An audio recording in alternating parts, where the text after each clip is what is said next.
नाशिकच्या मालेगावमध्ये पावसाची उसंत. पावसानं उसंत घेतल्यानंतर लाल कांदा लागवडीला वेग. आतापर्यंत जिल्ह्यामध्ये 32,000 हेक्टरपेक्षा जास्त कांद्याची लागवड.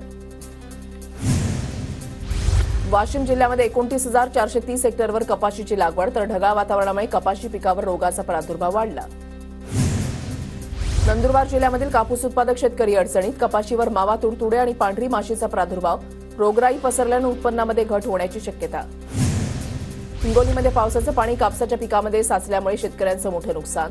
कापसाची पात आणि फुलं गळत असल्यामुळे शेतकरी संकटात. बीड जिल्ह्यामध्ये झालेल्या पावसामुळे सोयाबीन पिकावर पिवळ्या मोझॅक रोगाचा प्रादुर्भाव. माजलगावसह परिसरातील शेतकऱ्यांवर दुहेरी संकट. पुण्यामध्ये अनंत चतुर्दशीला पावसाची विश्रांती. 16 सप्टेंबरपासून विदर्भात पावसाला होणार सुरुवात. कोकणातील रत्नागिरी, रायगड जिल्हा, साताऱ्यासह मध्य महाराष्ट्राला येलो अलर्ट. केंद्र सरकारच्या मिशन मौसम प्रकल्पामुळे हवामान अंदाज अधिक अचूक सांगता येणार. पृथ्वी विज्ञान मंत्रालयाचे सचिव डॉ. एम रामचंद्रन यांची माहिती.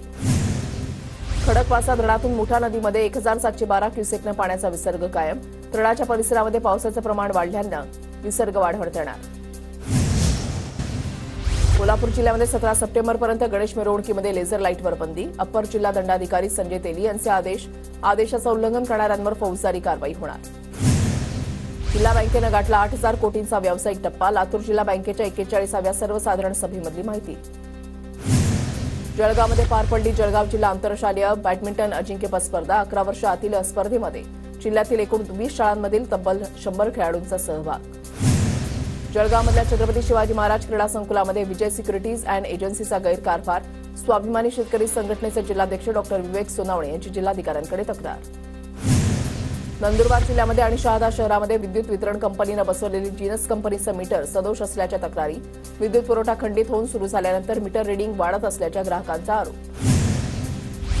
वसई विरार शहरामध्ये ऐन गणेशोत्सवात वीज पुरवठा खंडित होत असल्यानं नागरिकांचा संताप.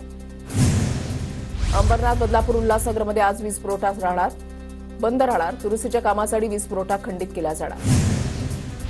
विधानसभा निवडणुकीच्या पार्श्वभूमीवर प्रशासनाच्या वतीनं ईव्हीएम जनजागृती कार्यक्रम. नंदुरबार जिल्ह्यामधल्या शहादा विधानसभा मतदारसंघातील 195 गावांमध्ये 7 वाहनांच्या माध्यमातून जनजागृती. अहमदनगरमध्ये कोपरगावच्या मळेगाव धडी आश्रमातील महाराजांवर हल्ल्याचा प्रयत्न. स्वामी कैलास नंदगिरी महाराजांवर प्राणघातक हल्ला करण्याचा प्रयत्न. नंदुरबार जिल्ह्यामधल्या शहादा इथल्या शिवछत्रपती गणेश मंडळाची मंत्री विजयकुमार गावित यांच्या हस्ते आरती. येणाऱ्या निवडणुका मैत्रीपूर्ण वातावरणामध्ये होऊ दे, गावित यांचं गणरायाला साकडं. धुळ्यामधल्या गरुड क्रीडा मैदानावर खेळाडूंकडून गणरायाची स्थापना. विविध खेळाच्या 500 खेळाडूंकडून केली जाते एकत्रितरित्या आरती. धुळ्यामधल्या वरखेडी या लहानशा गावामध्ये तरुणांनी साकारला अमरनाथ देवस्थानचा देखावा. गुफा तयार करून भगवान महादेव स्थापित असलेला देखावा पाहण्यासाठी नागरिकांची गर्दी. बीडच्या लिंबा गणेश गावामध्ये एक गाव एक गणपतीचं विसर्जन. नवसाला पावणाऱ्या मयुरेश्वर गणपतीचं थाटामाटामध्ये विसर्जन.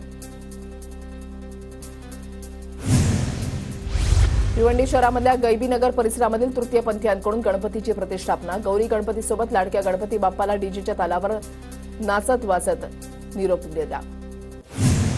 मुंबईतील भेंडी बाजार इथल्या हेरम जोशी यांचा गणेशोत्सवानिमित्त अन्नदानाचा देखावा. अन्नदान हेच श्रेष्ठदान असल्याचा देखाव्यातून दिला संदेश. खोटी साक्ष दिल्याप्रकरणी पूजा खेडकरला नोटीस. खेडकरला 3 आठवड्यांची मुदत.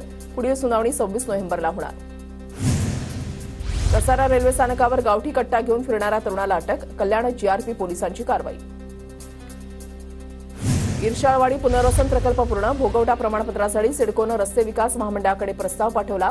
ओसी प्राप्त होताच पुनर्वसन प्रकल्प जिल्हाधिकाऱ्यांकडे सुपूर्द. घरातील छताला आग लागल्यानं सिलेंडरचा स्फोट. नाशिकमधील सभाटा परिसरामधली घटना.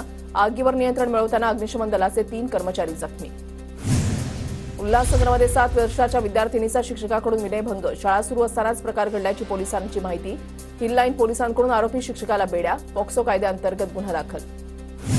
मोबाईलचा हट्ट न पुरवल्यामुळे पत्नीची आत्महत्या. पिंपरी चिंचवडमधून धक्कादायक घटना समोर.